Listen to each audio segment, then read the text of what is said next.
Hello दोस्तों, नमस्कार। मैं प्रतिभा पांडे स्वागत करती हूँ आपके अपने यूट्यूब चैनल स्टोरी जोन प्रतिभा में।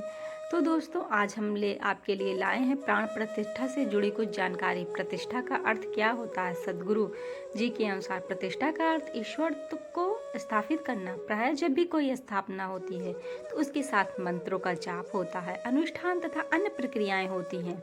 अगर आप किसी आकार की स्थापना या प्रतिष्ठा मंत्रों के माध्यम से कर रहे हो तो आपको उसे निरंतर बनाए रखना होगा। भारत में पारंपरिक रूप से हमें यह बताया जाता है कि घर में पत्थर की प्रतिमा नहीं रखनी चाहिए, क्योंकि आपको उचित प्रकार की पूजा और अनुष्ठान के साथ उसे प्रतिदिन पूजना होगा। अगर किसी देव प्रतिमा की स्थापना मंत्रोच्चारण के साथ हो और प्रतिदिन उनकी पूजा न हो तो इस तरह यह ऊर्जा को सोखने लगती है और आसपास रहने वालों को भारी हानि हो सकती है। दुर्भाग्यवश बहुत से मंदिर ऐसे ही हो गए हैं क्योंकि वहाँ उचित प्रकार से रख रखाव नहीं किया जाता। लोग उन मंदिरों को जीवित रखना नहीं जानते। प्राण प्रतिष्ठा के दौरान ऐसा नहीं होता। जीवन ऊर्जाओं के बल पर एक आकार की प्रतिष्ठा या स्थापना की जाती है। उसे मंत्रों या अनुष्ठानों से जागृत नहीं किया जाता। जब यह एक बार स्थापित हो जाए तो यह हमेशा के लिए रहता है। उसे किसी रख रखाव की आवश्यकता नहीं पड़ती। यही कारण है कि ध्यान लिंग में पूजा नहीं की जाती, क्योंकि इसे इसकी जरूरत नहीं है। मंदिर के अनुष्ठान आपके लिए नहीं बल्कि देवता को जागृत करने के लिए होते हैं, अन्यथा वे धीरे धीरे मृतप्राय हो जाते हैं। ध्यान लिंग को ऐसे रख रखाव की जरूरत नहीं है, क्योंकि इसे प्राण प्रतिष्ठा के साथ स्थापित किया गया है और हमेशा ऐसा रहेगा। भले ही आप लिंग का पत्थर वाला हिस्सा हटा दें या फिर भी वैसा ही रहेगा। अगर सही दुनिया का भी अंत हो जाए तो भी वैसा ही रहेगा। आप इसे नष्ट नहीं कर सकते। राम मंदिर प्राण प्रतिष्ठा से जुड़ी संपूर्ण जानकारी क्या है, धार्मिक महत्व और कैसा रहेगा आयोजन। राम मंदिर में मूर्ति की प्राण प्रतिष्ठा 22 जनवरी 2024 को रामलला के विग्रह की प्राण प्रतिष्ठा उत्सव के अवसर पर कई भव्य आयोजन किए जा रहे हैं।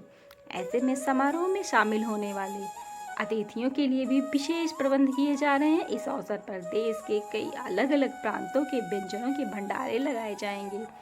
श्री राम जी की मूर्ति की प्राण प्रतिष्ठा का धार्मिक महत्व। श्री राम जी की मूर्ति की प्राण प्रतिष्ठा एक धार्मिक अनुष्ठान है जिसमें किसी मूर्ति में ईश्वर का वास स्थापित किया जाता है। यह प्राण प्रतिष्ठा विशिष्ट पूजा और मंत्रों के माध्यम से की जाती है। सनातन धर्म में मूर्तियों को देवताओं का प्रतिनिधित्व माना जाता है। प्राण प्रतिष्ठा के बाद मूर्ति में देवता का वास होता है और भक्त उसी मूर्ति के माध्यम से देवता की पूजा कर सकते हैं। प्राण प्रतिष्ठा ईश्वर के प्रति आस्था का एक ऐसा प्रतीक है। यह भक्तों के एक विश्वास दिलाता है कि मूर्ति में देवता का वास है और वे उस मूर्ति के माध्यम से देवता से जुड़ सकते हैं। राम जी की प्राण प्रतिष्ठा के बाद मूर्ति भक्तों के लिए भक्ति का केंद्र बन जाती है।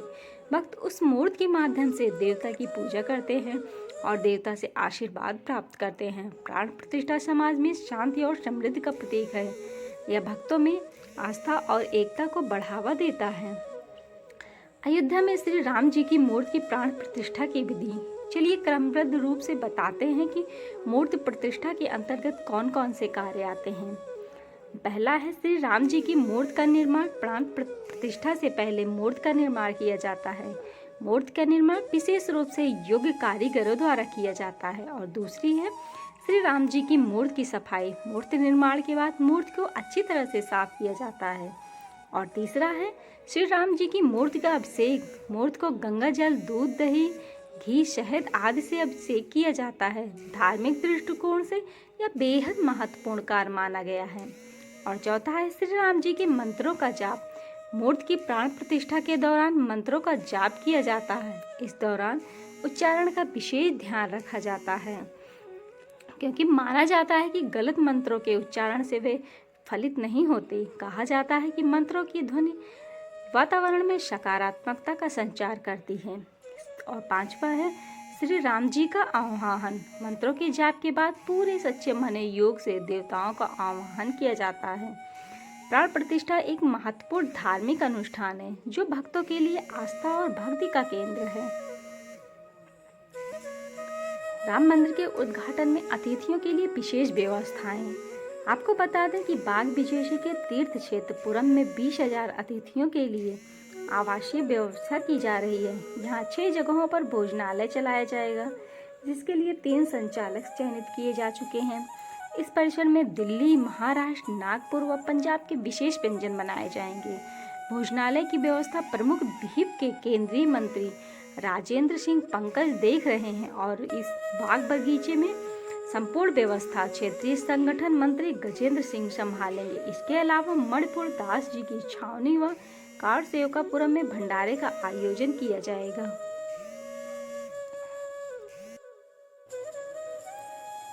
जिन प्रांतों के व्यंजन बनाए जाएंगे वहां के भोजन बनाने वाले विशेषज्ञ अपने साथ सभी सामग्री भी लाएंगे। हिंदी भाषी प्रदेशों के अलावा तमिलनाडु, केरल, उड़ीसा, तेलंगाना सहित दक्षिण भारत के भंडारा संचालकों का चयन किया जाएगा। पूरी योजना के बारे में बात करें तो 35 स्टॉलों पर भंडारे का आयोजन किया जाएगा। इस उत्सव में विशेष रूप से पंजाब, राजस्थान, महाराष्ट्र के खान-पान से जुड़े भंडारे चलाए जाएंगे, जिसका आनंद इस समारोह में सम्मिलित होने वाले देश विदेश के सभी अतिथि व श्रद्धालु ले सकेंगे। इसमें उत्तर भारत के साथ साथ दक्षिण भारत के लोकप्रिय व्यंजन परोसे जाएंगे। यहाँ पूड़े, साग, हलवा, दिल्ली का राजमा चावल व पंजाबी भक्तों के लिए छोला भटूरा, पराठा आदि व्यंजन बनाए जाएंगे। इसके अलावा भक्त महाराष्ट्र की पाव भाजी, राजस्थान की दाल बाटी व चूरमा का भी स्वाद ले सकेंगे। वहीं तमिलनाडु, आंध्र प्रदेश व केरल की खास इडली, डोसा व सांभर भी इस भंडारे के मुख्य आकर्षण होंगे।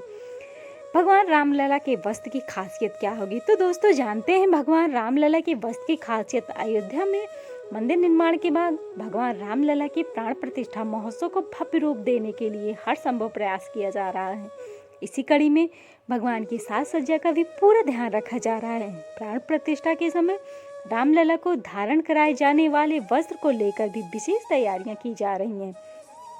कहाँ तैयार हो रहे हैं रामलला के वस्त्र? तो दोस्तों आइए जानते हैं रामलला के वस्त्र कहाँ तैयार होंगे। रामलला के वस्त्र यूँ तो पूरे देश और दुनिया के लोग समर्पित करना चाह रहे हैं, लेकिन राम मंदिर ट्रस्ट की माने तो पुणे की कुछ लोग 10 दिसंबर यानी रविवार से भगवान रामलला के वस्त्र का निर्माण प्रारंभ कर चुके हैं। बताया जा रहा है कि रामलला का वस्त्र सोने के धागे से तैयार किया जाएगा, यानी इस वस्त्र की सिलाई सोने के धागे से की जाएगी। इसके लिए 2 धागे श्री राम के लिए नाम से एक मुहिम भी चलाई गई है, जिसमें इस वस्त्र के निर्माण में भक्तों को अपना योगदान देने का अवसर मिल जाएगा। आपको बता दें कि यह पहल श्री राम जन्मभूमि तीर्थ क्षेत्र अयोध्या और heritage head viewing revival charitable trust Pune के सहयोग से शुरू की गई है। जब 22 जनवरी को रामलला के नए मंदिर की प्राण प्रतिष्ठा होगी तो उनकी अद्भुत छवि सोने के मुकुट, रत्न जड़ित माला व सोने के वस्त्र से सुसज्जित होगी। अपने भव्य परिधान में रामलला सोने के सिंहासन पर विराजमान होकर भक्तों को दर्शन देंगे। राम मंदिर ट्रस्ट के कोषाध्यक्ष गोविंद देवगिरी ने रामलला के वस्त्र के बारे में बात करते हुए कहा कि भगवान के लिए देश भर के अनेक लोग सुंदर वस्त्र तैयार कर रहे हैं। पुणे, गुजरात के साथ साथ कई अन्य जगहों पर भी वस्त्र तैयार किए जा रहे हैं। गोविंद देव गिरी के अनुसार सभी वस्त्र तैयार होने के बाद जो सबसे अच्छा लगेगा, प्राण प्रतिष्ठा के समय रामलला वही वस्त्र धारण करेंगे। दोस्तों हमारी ये छोटी जानकारी आपको कैसी लगी? कमेंट में हमें अवश्य बताएं। और कल हमारे प्रभु श्री राम जी के प्राण प्रतिष्ठा है और अयोध्या में बहुत धूमधाम होगी। तो दोस्तों अगर आपको हमारी ये वीडियो अच्छी लगी हो तो प्लीज़ लाइक, शेयर, कमेंट करना बिल्कुल मत भूलिएगा और बेल आइकन दबाना भी मत भूलिएगा और कमेंट में जय श्री राम लिखना तो बिल्कुल मत भूलिएगा। धन्यवाद दोस्तों।